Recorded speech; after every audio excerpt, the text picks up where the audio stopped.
Akalar, Inomarka Namanganda bugun Hyundai Sonata bilasizlar 85-yildan boshlab ishlab chiqarilishi boshlangan 40 yillik tarixga ega. Bu Hyundai Sonata bo'yicha ma'lumotni Anvarjon akadan olamiz. Assalomu alaykum Anvarjon aka. Bizni kuzatuvchilarimizga bu Hyundai Sonatangiz haqida ma'lumot berorsangiz. 2022-yil mashinamiz kraskalar top-toza 71 ming yurgan. Bu 2 yilli motorli eng full pozitsiyasi kafeni salon shu ko'pchilik xohlaydigan.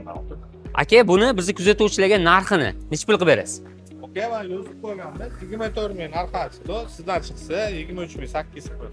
Yo'q, aka, 23.800 ga bizni kuzatuvchilar oboradi, ishonamiz, lekin raz biz orqali olishgandan keyin bizni hurmatimizdan yana ham o'tib berishingiz kerak. Qancha qilib berasiz? Okey, qancha qilib berasiz aka? 23 ming qilib bering aka, tekisga. Okey.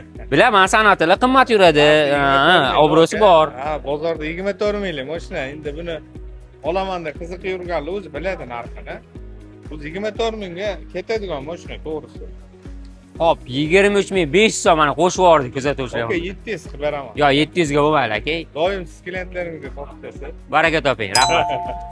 23.600 ga berib yuborasizmi? Beraman. Akalar, Anvarjon akada Hyundai Sonatani zo'ri turibdi, qop-qora, top-toza qora bayir turibdi. Akalar, 23.600 ga kelishib qo'ydik. Bemalol bosorsiz bo'ladi. Salon holatlarini ko'ramiz. Kafeni rangda ekan.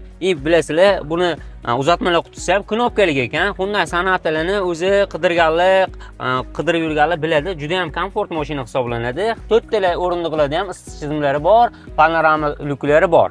Mashinamiz juda ham bosorgan narxga kelishtirib qo'ydik. Akalar, bunaqa Sonatalarni o'tkazib olmaslik uchun Inomarka Namanganga a'zo bo'lib, like bosib, Sonata qidirib yurgan do'stingizga bu videoni jo'natib qo'ying, manfaatli bo'ladi. Bu Sonatamizni egalarining telefon nomerlari bilan Instagram kanallarni pastda qoldiramiz akalar. Kanallarga a'zo bo'lib kuzatib turinglar. Bunaqa Inomarkalarni o'tkazib olmaslik uchun Anvar Avto aka. Anvar Avto Instagram kanaliga Inomarka Namangani kuzatib boringlar. Bunaqa chiroyli Inomarkalarni doim Anvar Avto va Inomarka Namangani kuzating. Sonatani bagajini qaydan ochaman deb qidiradiganlar ham bo'lishi mumkin. Qarasangiz, knopkasi yo'q, buni mana joydan ochadi akalar. Bagaji juda ham katta, bemalol bir 8 qop yukni ham yuklab olsangiz bo'laveradi. Sonata so'zini ma'nosi suvda sokin degan ma'noni bildiradi. Sonata bo'yicha kimdir qo'shimcha ma'lumot oladigan bo'lsa, kommentariyada qoldiring. Biz kutib qolamiz.